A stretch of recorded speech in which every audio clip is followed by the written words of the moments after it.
Chapter 5, in which Tracy and No One drink remedial potions with unexpected potency. So, you are the one that cannot be heard. And you are the one who cannot be seen.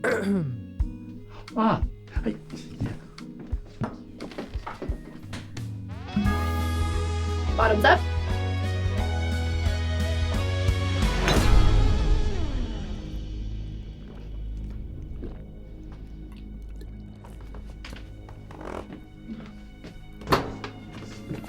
What is this for?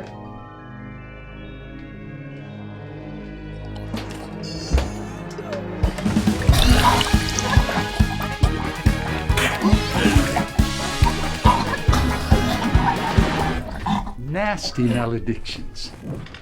Holy Mercury, I can see you. You're cured. You can see me? Yeah, Lucinda, come. You need a bar of soap and a jolly good scrubbing from the look of you.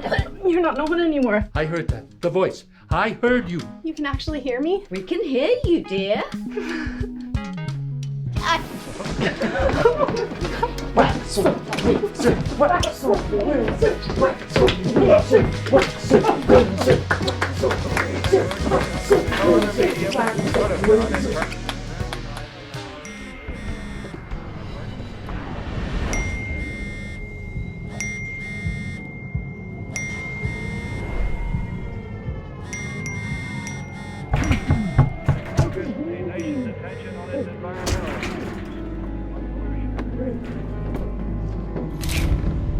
Hi, Tracy, I can hear you.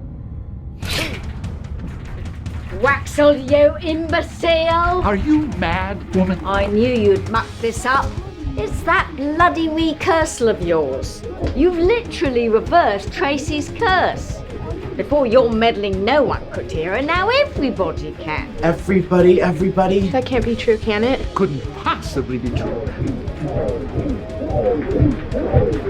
Oh, you are a daft one, love. I guess I messed up the formula somehow. So, why don't you make another potion? It's one thing to reverse a curse, but to reverse a recursal? That's beyond my abilities. Are you telling me that every word I say can be heard by every single person in the whole world? And there is nothing you can do about it? Are you fucking kidding me?